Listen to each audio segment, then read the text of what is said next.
A Farol é uma igreja apaixonada por Deus.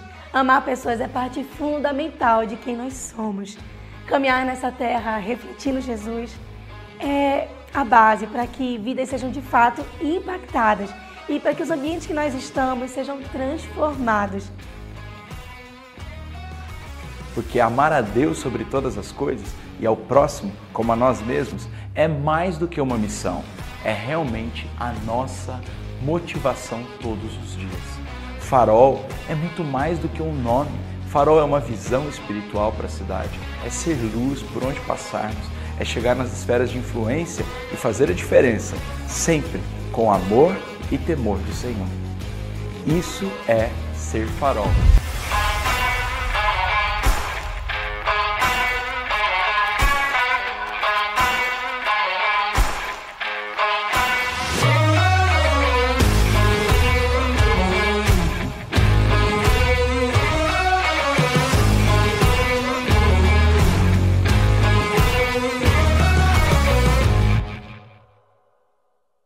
O equilíbrio depende do nosso alinhamento entre o nosso espírito, a nossa alma e o nosso corpo.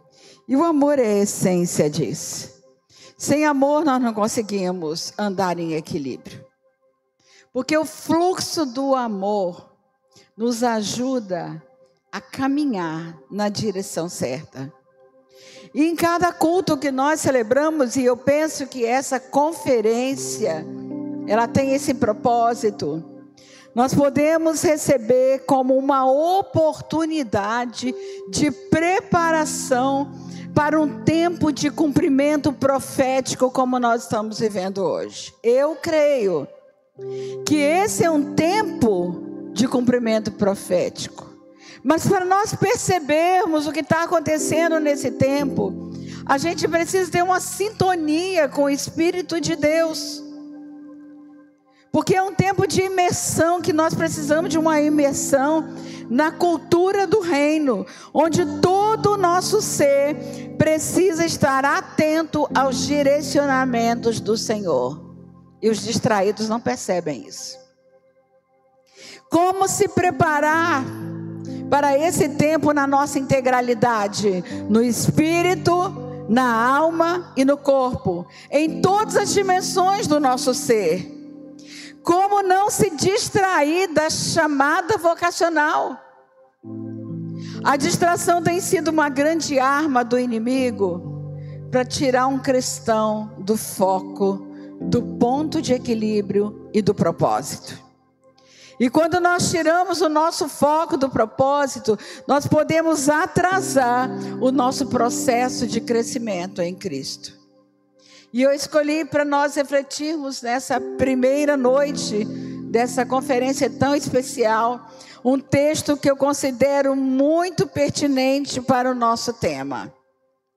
Um texto que fala sobre uma trajetória que nós precisamos entender o que é andar em equilíbrio.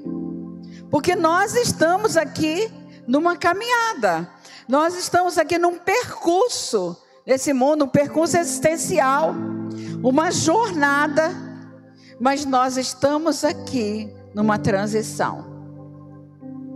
Nós estamos aqui nos preparando para a nossa ida para os céus. A volta de Jesus. Então nós estamos aqui num percurso, numa jornada onde nós somos direcionados pelo nosso Deus. E para mim esse texto fala muito sobre isso. É um texto de Efésios 5, abra sua Bíblia, em Efésios 5, que eu vou ler a partir do versículo 21, numa leitura rápida. Então você acompanhe por aí, eu vou ler na NVI, e você acompanha na tradução que você tiver. Diz assim: portanto, sejam imitadores de Deus como filhos amados. Tá aí o primeiro ponto para a gente entender o que é equilíbrio. E vivam em amor, como também Cristo nos amou e se entregou por nós como oferta e sacrifício de aroma agradável a Deus. Na outra tradução, na Ara e também na Almeida Revista e Corrigida, diz: e andai em amor. Andai em amor. Entre vocês não deve haver nem sequer menção de imoralidade sexual, nem de nenhuma espécie de impureza ou de cobiça, pois essas coisas não são próprias para os santos. Não haja obscenidade, nem conversas tolas, nem piadas indecentes, que não são apropriadas, mas em vez disso, ações de graça. Porque vocês podem estar certos de que nenhum imoral, ou impuro, ou ganancioso, que é idólatra, tem herança no reino de Cristo e de Deus. Ninguém os engane com palavras vazias, pois é por causa dessas coisas que a ira de Deus vem sobre os filhos da desobediência. Portanto, não se associem com eles, porque antes vocês eram trevas, mas agora são luz do Senhor.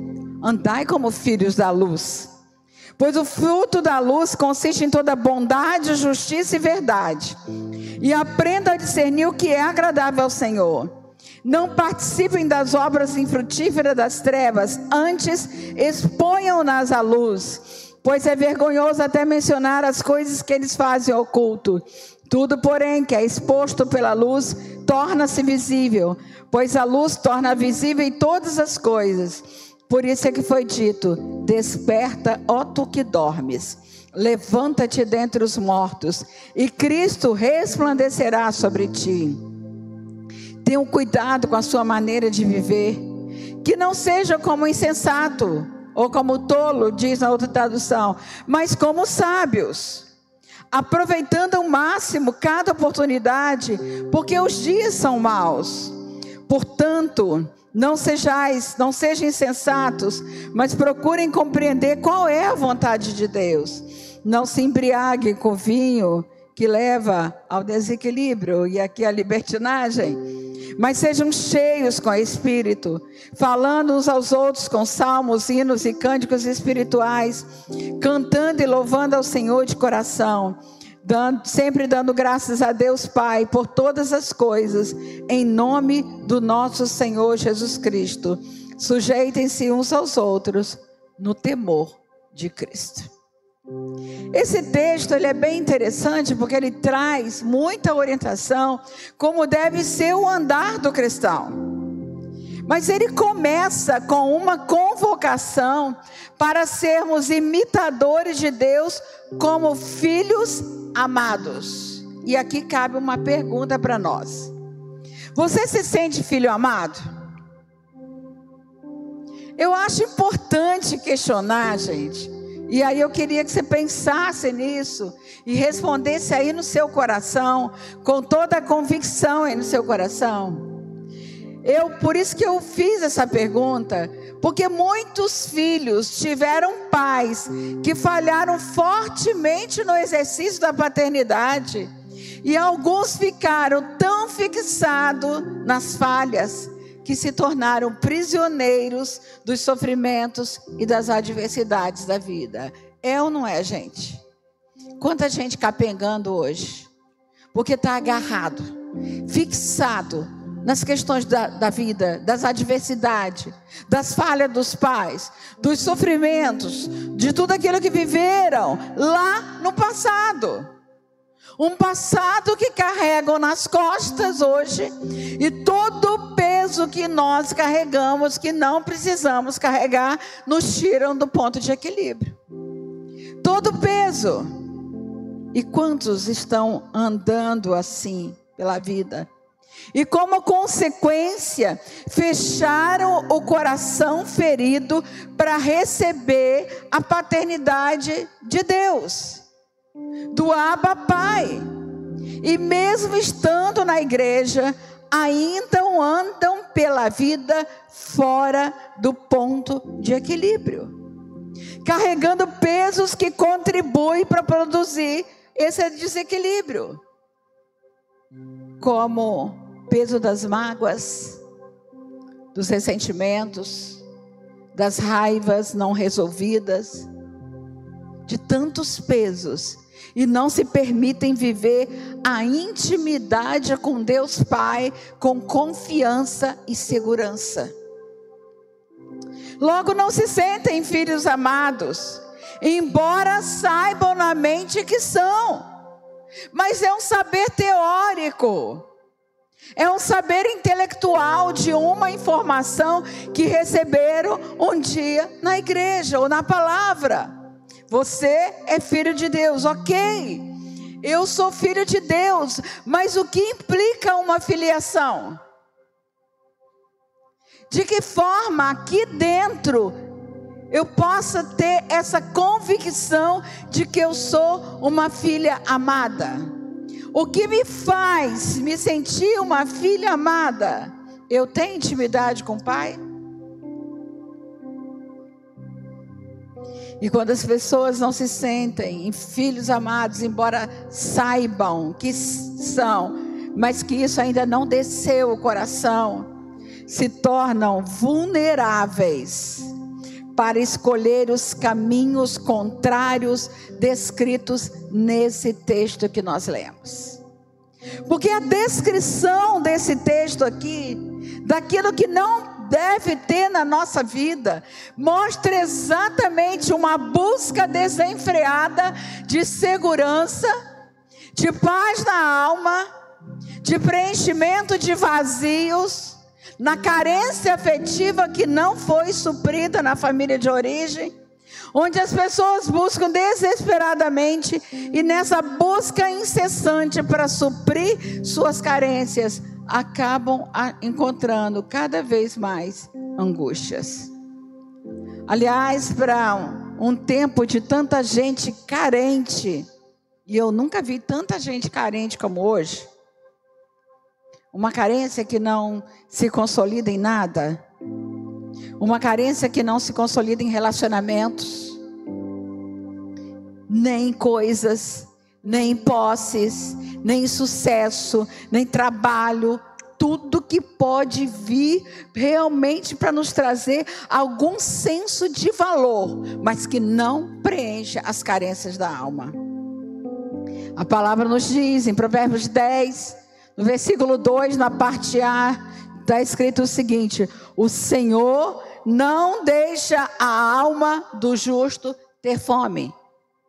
E não está falando de fome física. É a alma faminta. O que é uma alma faminta? E aqui o texto diz que o Senhor não deixa a alma do justo ter fome. Qual é a sua fome? Qual é a sua fome que tem sido buscada em tantas coisas que não saciam sua alma? Muitas pessoas buscam na comida e vão para os extremos da comida. Uns vão para o excesso, que como adoecimento é a bulimia. Outros vão para o comer nada, que é a anorexia. Isto é, tentam preencher uma fome que parece que é como um roedor aqui, mas que essa fome, embora fique ali como uma sensação de fome física, mas é uma fome na alma, de uma carência não sofrida. Outros nas compras, compra, nessa sociedade dos excessos, da compulsão. E a compulsão é um padrão repetitivo que busca rituais para preencher os vazios afetivos perdidos no passado, sempre em busca de um amor fantasioso. Eu vou comprar, vai preencher a minha satisfação e não dura nada. Aliás, às vezes não dura nem até chegar a fatura do cartão de crédito, que já vai trazer angústia, não é? Mas é uma compulsão. O ritual é passar na frente de uma vitrine e dizer: eu mereço, trabalhei tanto, então eu mereço. E compra, e continua insatisfeito. Outros vão para o sexo. numa busca desenfreada de prazer. E nessa busca desenfreada, muitos ultrapassam os limites da dignidade do corpo. E depois se sentem um lixo. Depois se sentem sujos. E vão para a compulsão da limpeza. Lavam, lavam e lavam. Limpam, limpam e limpam. E não conseguem porque se sentir satisfeitos, porque a sujeira não está no corpo, está na alma.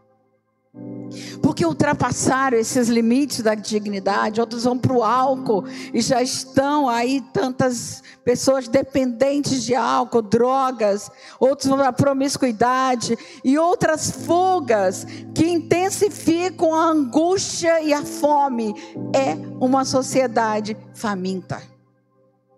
E o texto diz que o Senhor não deixa a alma do justo ter fome. Porque somente em Deus toda carência de amor é suprida. Somente em Deus. Mas para ter acesso a isso e sentir esse amor, precisa se sentir filho. E filho amado. Aquele filho que corre para o pai.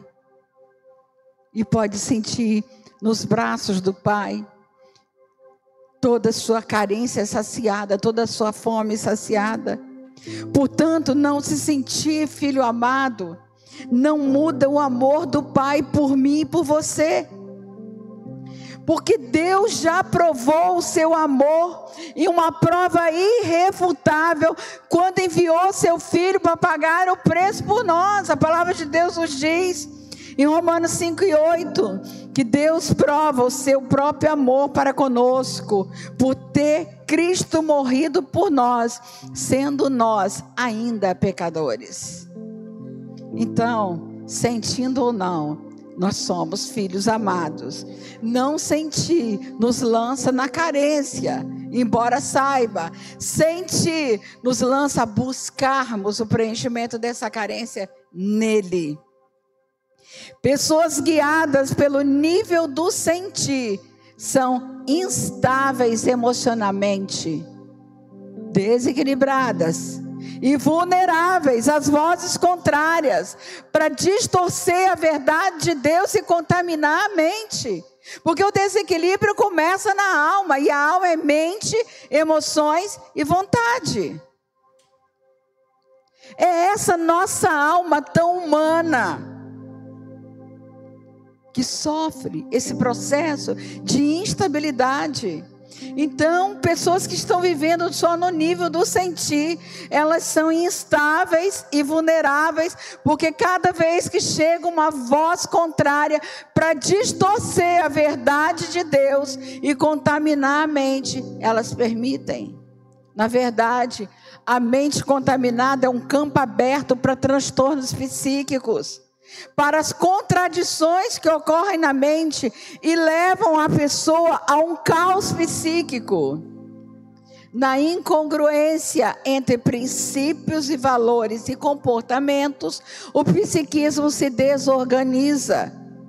E são verdadeiras autossabotagens. Quantas vezes aquilo que eu quero de bom para mim, eu faço exatamente o contrário. E Paulo fala sobre essa luta. O bem que quero, esse não faço. O mal que não quero, esse faço. É uma luta constante para manter o equilíbrio. E nesse texto de Efésios 5, todo o texto vai trazer as orientações necessárias para caminharmos na referência paterna do Deus Pai. Sede, olha como diz o texto, lá no primeiro versículo, sejam imitadores de Deus como filhos amados. Então o texto está falando é que nós temos uma referência. Nós não andamos aqui sem uma referência para imitarmos, para modelar a nossa vida. Nós temos sim uma referência, o Deus Pai. E ele traz nesse texto todas as diretrizes que ele traçou para nós andarmos em equilíbrio, com direção, foco, alvo no nosso percurso existencial, na nossa caminhada aqui nesse mundo. E são 3 direções chaves nesse texto para dirigir o nosso andar com equilíbrio de filhos amados que têm um referencial paterno do Deus celestial, para nós não nos perdermos no propósito de vida. E em cada direção tem o detalhamento do que Deus requer para essa direção. Andar em amor, está no versículo 2. Andar como filhos da luz, está no 8. E andar como sábios, está no 15. Então esse é o andar em equilíbrio. Esse é o andar em equilíbrio. Cada um tem uma direção. Primeiro, andar em amor, seguir o referencial do pai como filho obediente. Mas o contrário é filho da desobediência, que vai andar em desequilíbrio. Andar como filho da luz é o ponto de equilíbrio. O outro, para a gente escolher, é filho das trevas. Nas trevas você enxerga alguma coisa? Então você vai tateando. Você vai tentando andar nas trevas. Desequilíbrio. E o terceiro, andai como sábios. Tolo ou sábio? É uma escolha. A gente escolhe dessas 3 direções para o nosso andar. A gente escolhe o que a gente quer. Andar em amor, filho da obediência. Andai sem o amor, em desamor, filho da desobediência. Filho da luz ou filho das trevas? Tolo ou sábio? Queridos, a advertência sobre o andar já foi sinalizada por nós desde o princípio. Em Gênesis 3,15, um texto já bem conhecido, já apontava a luta travada entre o bem e o mal que nós teríamos na nossa trajetória. Olha o que diz o texto: porém, inimizade entre ti e a mulher, entre a tua semente e a semente dela. Esta te ferirá a cabeça e tu lhe ferirás o calcanhar. O contexto da queda é bem conhecido nesse texto e todos nós já conhecemos esse contexto. O primeiro casal deixou a mente ser contaminada pelas distorções da verdade que Satanás apresentou a Eva, e juntos eles escolheram desobedecer. Todos nós sabemos que toda tarde, na viração do dia, aquele casal ouvia os passos do pai entrando no jardim. E quando eles ouviam os passos do pai, era um momento de muita alegria. Era o encontro do amor. Era o momento de um encontro que trazia a presença do pai, do Criador, para eles. E isso trazia um momento de muito acolhimento e amor. Mas a gente sabe que aquela intimidade de afeto e comunhão, houve um dia que quando o primeiro casal ouviu os passos do pai no jardim, a alma deles agitou. Entrou turbulência na alma deles naquele momento. E a alma agitada e turbulenta, e ali começou o transtorno de ansiedade. Esse não é o sintoma da ansiedade? A primeira coisa que diz quando nós estamos com ansiedade é que o nosso coração começa a se agitar, bater mais forte, fica angustiado, turbulento. E foi o que aconteceu com o primeiro casal. E na agitação e na turbulência da alma, afloraram os sentimentos mais primitivos, que são sentimentos tóxicos, adoecedores e destruidores: medo e vergonha. As primeiras emoções destrutivas, por que elas foram tão destrutivas? Porque revelaram a nudez que eles estavam.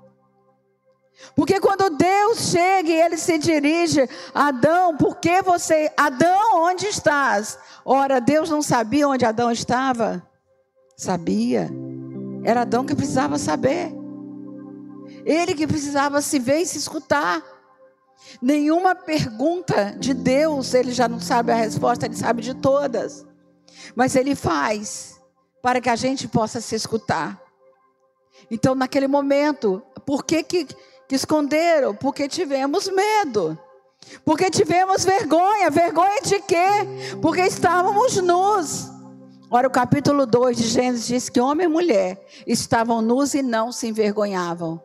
E não foi então a nudez do corpo. O que fez com que eles vissem a nudez do corpo foi quando tirou o véu da nudez da alma. A alma que ficou descoberta. E todas as consequências do caos que levam ao adoecimento da alma e do espírito, além de lançar os restos no corpo. Porque quando a alma se desorganiza, ela também não consegue manter a comunhão com Deus. E o corpo é o depositário dos sintomas mal resolvidos da alma. Gênesis 3,15 é a fala de Deus destinada à serpente, Satanás, interditando a abordagem da amizade já estabelecida entre Satanás e a mulher. E eu já trouxe isso inclusive aqui em diversas palestras. E a minha questão também, que eu já compartilhei com vocês, sobre as questões da feminilidade, da maternidade. Quando Deus diz para Satanás: porém inimizade entre ti e a mulher, Deus interdita a amizade, a abordagem de amizade iniciada com o inimigo. Porque nessa abordagem de amizade, levou a mulher num desalinhamento neurológico e do espírito, da alma e do corpo. E ela permitiu, ela recebeu uma distorção da verdade. E ela não estava com seu alinhamento ali para poder compreender que era um engano. E essa abordagem da amizade iniciada tinha um propósito, um roubo geracional e a luta constante do inimigo em restaurar a amizade com as mulheres. Gente, desde então, Satanás nunca desistiu de restaurar a amizade dele com a gente. Em todas as estratégias. Por quê? Ele vem tentando fazer isso. A mulher é geradora de vida. A mulher é berço geracional.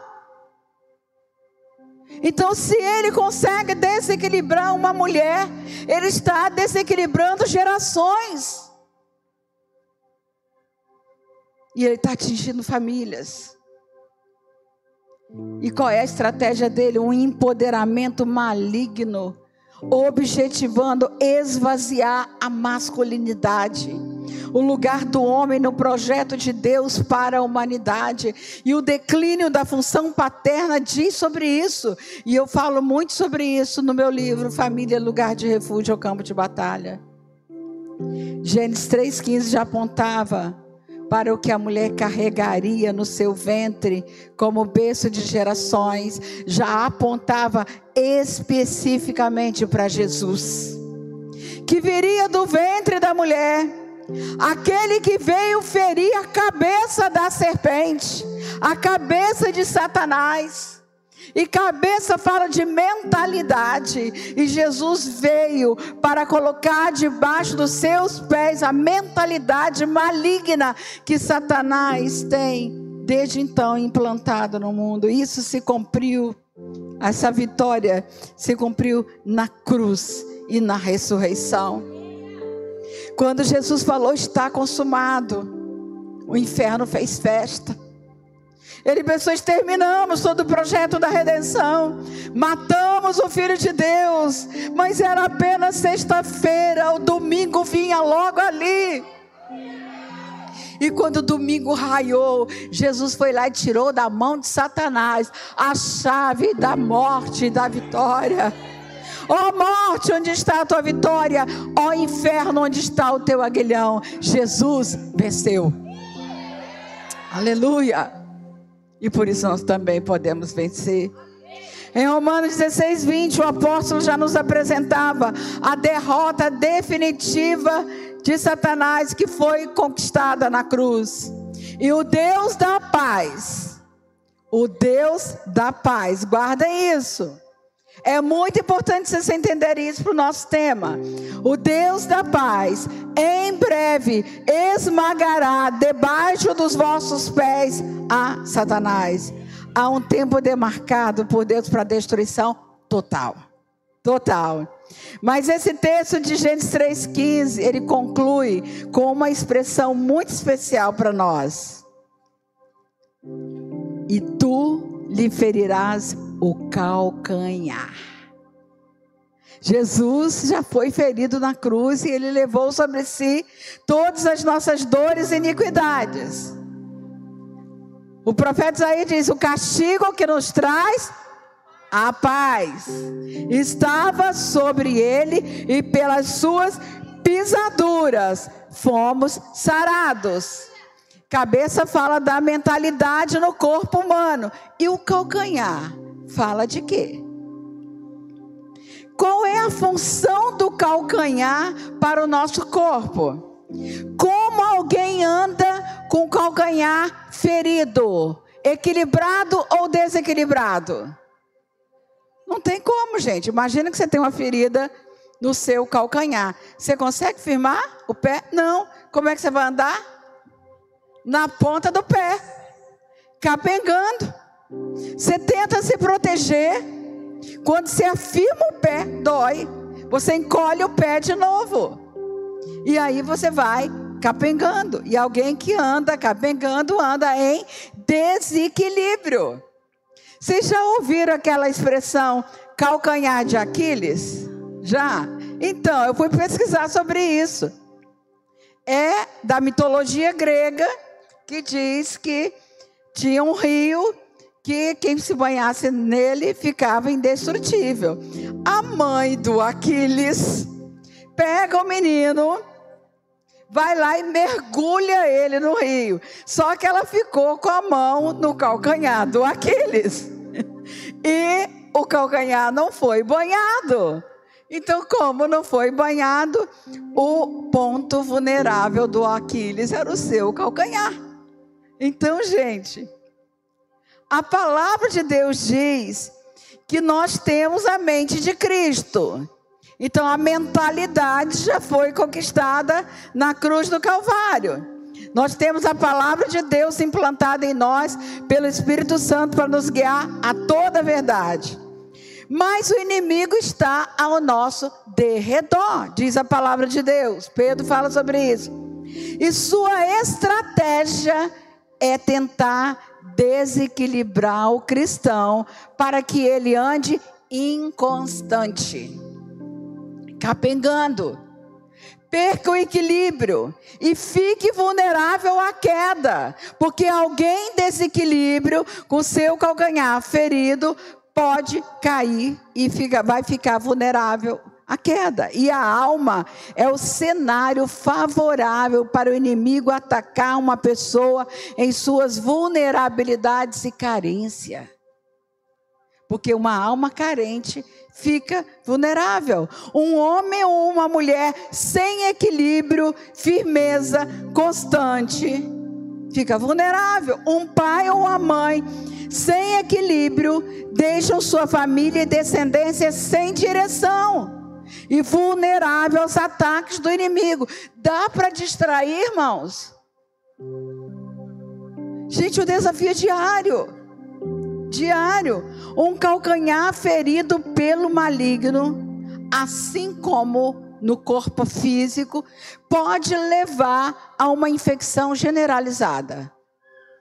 Quantas pessoas, por uma ferida lá no pé, lá no calcanhar, entra uma bactéria e vai para a corrente sanguínea e dá uma sepsemia e a pessoa pode ir a óbito. Então, simbolicamente, uma ferida maligna pode contaminar toda a nossa alma. E pode levar a uma morte subjetiva. Uma morte da vida espiritual. Mas observem, o Deus da paz em breve esmagará debaixo dos vossos pés a Satanás. O castigo que nos traz a paz estava sobre ele. Guardem isso. O Deus da paz no conceito judaico. O shalom de Deus. Do nada quebrado, do nada faltando, do nada fora do lugar. No espírito, na alma e no corpo. Isso é equilíbrio. A nossa vida espiritual em equilíbrio, a nossa alma, mente e emoções em equilíbrio, para que o nosso corpo receba os benefícios desse equilíbrio. Deus já preparou o antídoto para essa ferida na cruz. O sangue de Jesus Cristo, puro e incontaminado. E Efésios 6 nos apresenta na armadura de Deus o que nós podemos fazer para proteger a nossa mente. Capacete da salvação. O capacete da salvação protege a nossa mentalidade. E a armadura de Deus fala de todo o nosso ser, mas fala também dos nossos pés. O que pode proteger os nossos pés? O nosso calcanhar. Para que a gente não seja ferido e contaminado pelas astutas ciladas do maligno. E ele já alerta antes, no início desse capítulo 6.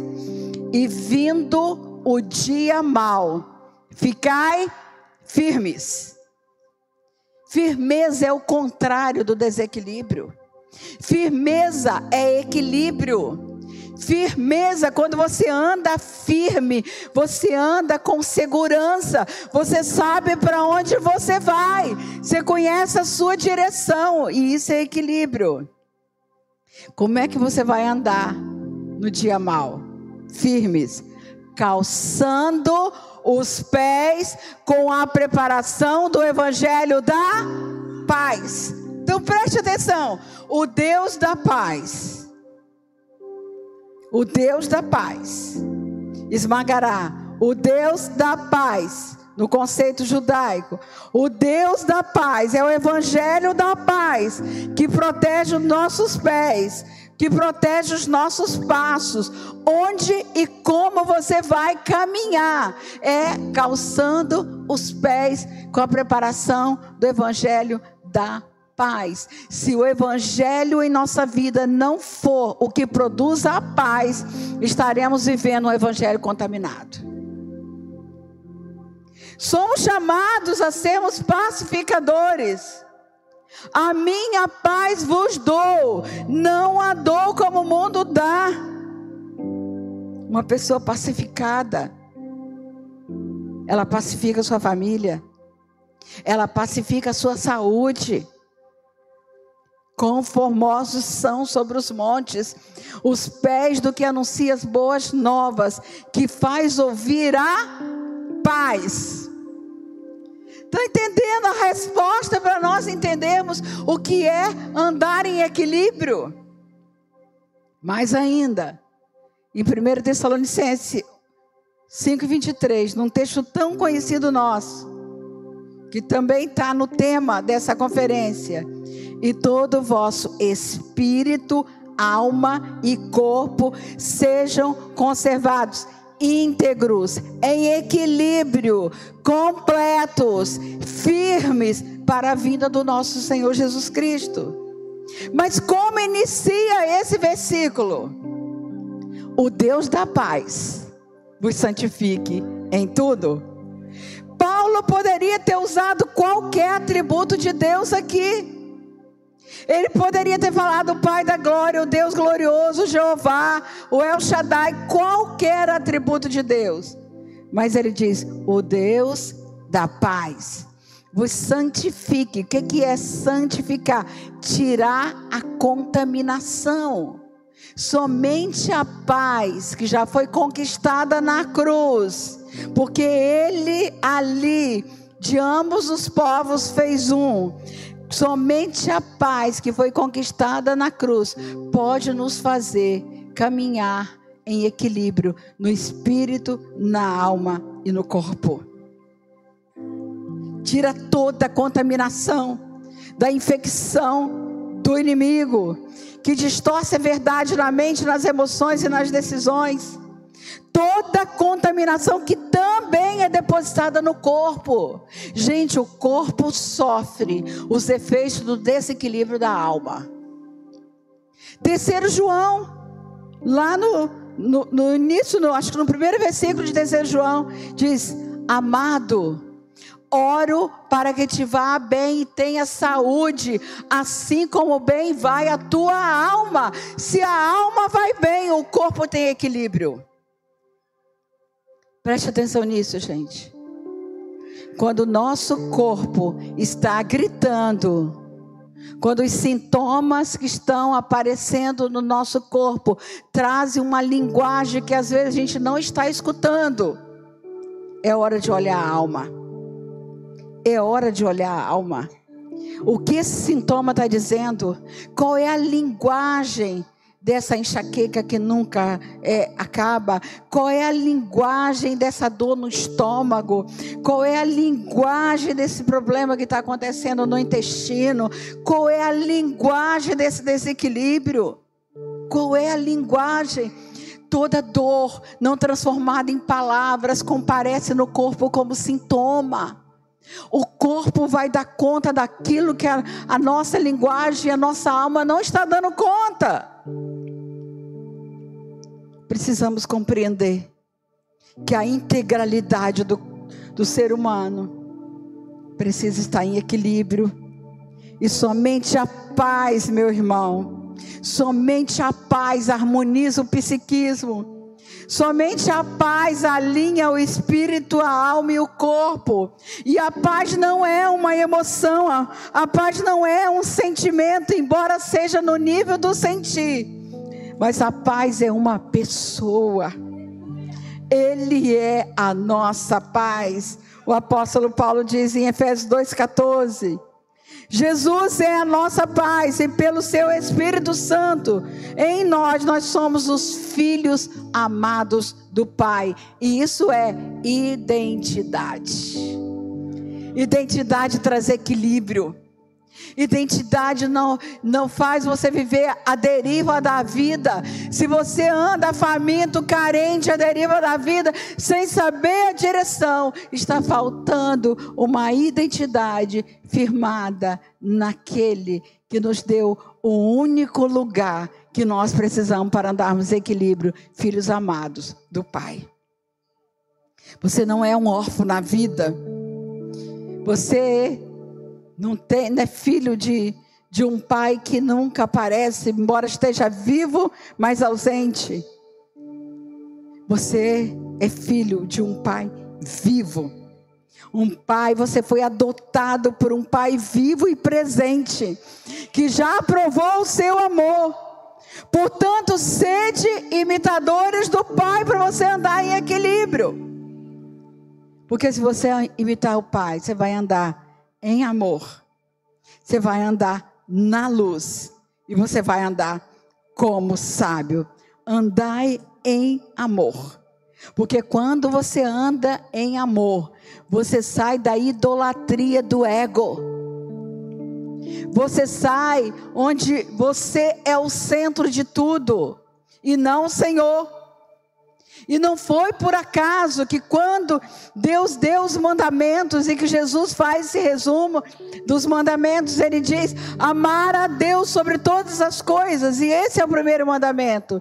E o segundo, semelhante a esse, é amar o próximo como a si mesmo. Deus dá 2. Jesus resume em 2. Parecem 3, mas ele dá em 2. Porque ele faz, ele interrelaciona, ele faz uma interação entre amor a si mesmo e amor ao próximo. E nesse interrelacionamento, à medida que eu amo a Deus, o amor de Deus descende para mim. E o meu coração se enche de amor como filha amada do Pai. E esse amor me faz transbordar em amor para o outro. E isso é equilíbrio.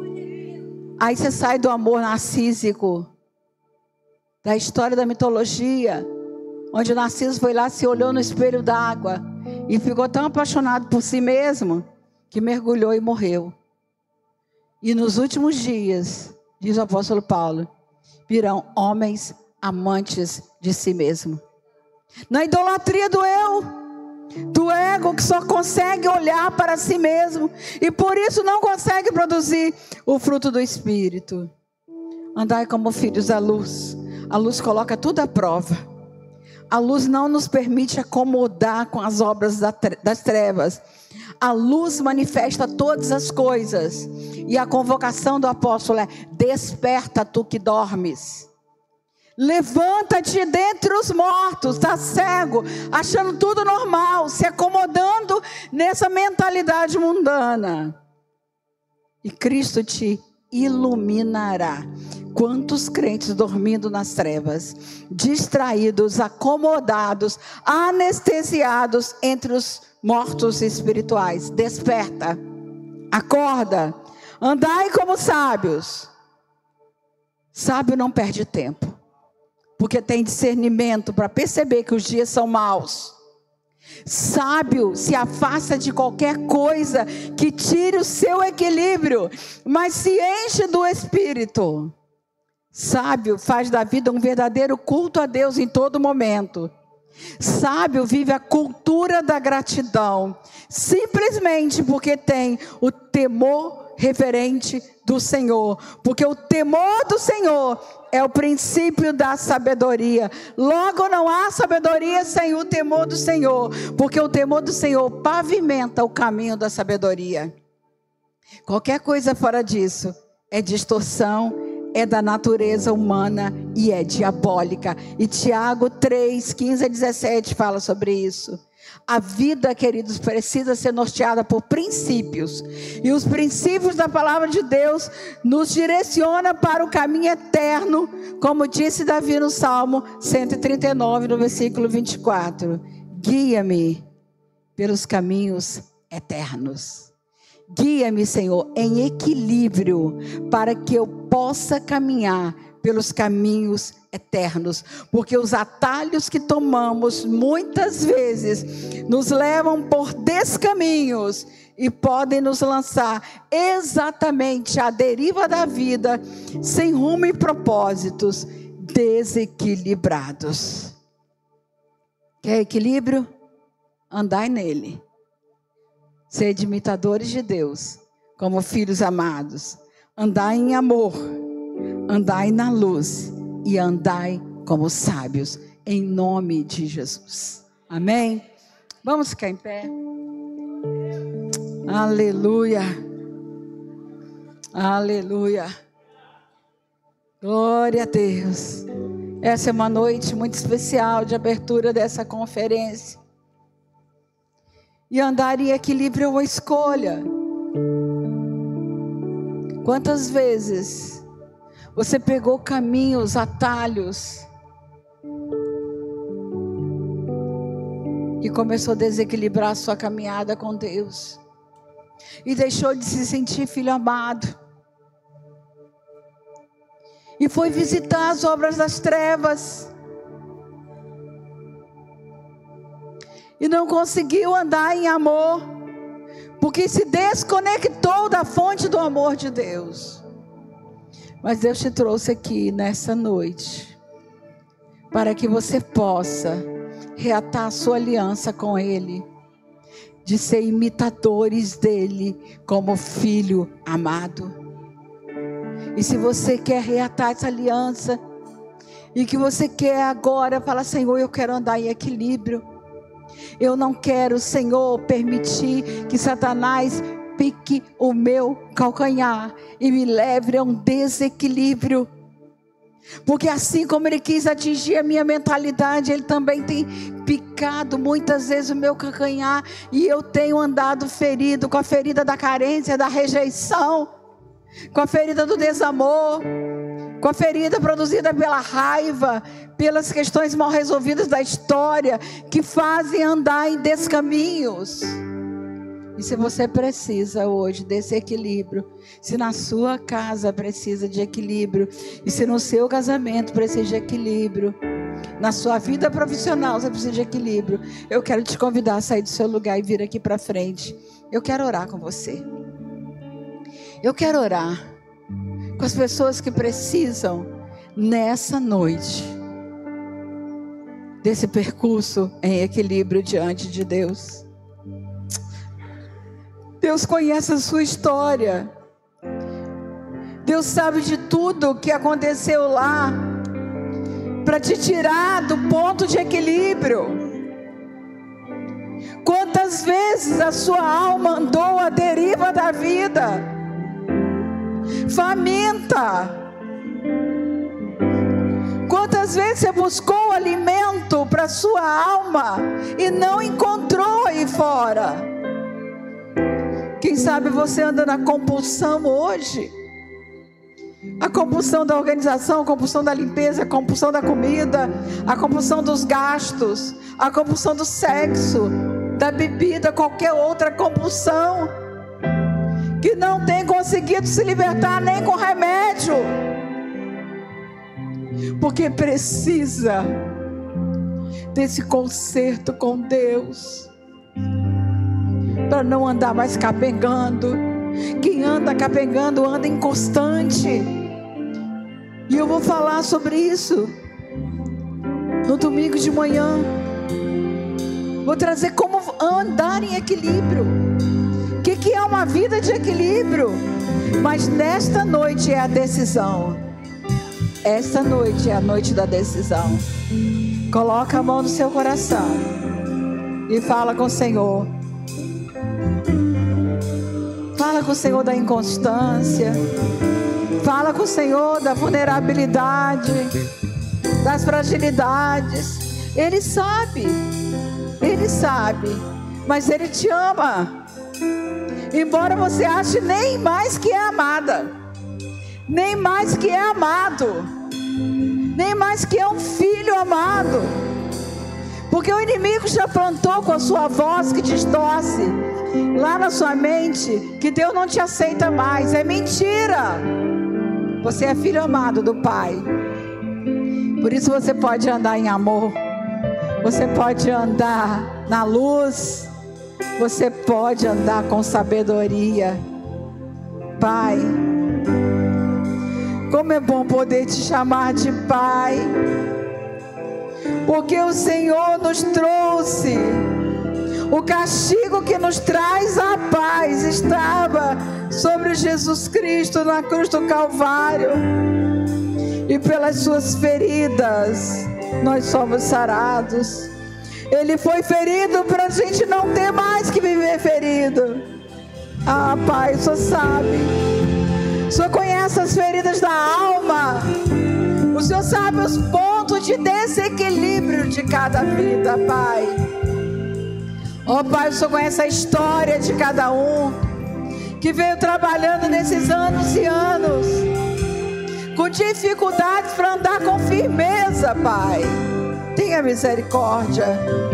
Coloca a tua mão agora em cada vida que está aqui na frente. Ó, Pai, em nome de Jesus, toma pela mão, que a tua paz entre em cada coração nessa noite, e comece, Senhor, a harmonizar a alma, a mente, as emoções, a vontade, porque aquilo que a gente pensa, a gente sente, como a gente sente, a gente age. E quantos caminham feridos e agem com amargura, com raiva, com desequilíbrio, como filhos da desobediência, Pai. Toma pela tua mão e faz nessa noite que eles se sintam amados, perdoados, curados, Pai, para andar em equilíbrio, ó Pai. É o que nós te pedimos nessa noite. O Senhor é o Pai que perdoa, o Senhor é o Pai que ama. Passa o bálsamo agora em cada coração, Pai, e que a tua paz harmonize o espírito, a alma e o corpo. Alinhe, Pai, que haja um alinhamento de todas as dimensões humanas, Pai. É o que nós te pedimos e já te agradecemos, Pai, em nome de Jesus. Amém. Amém.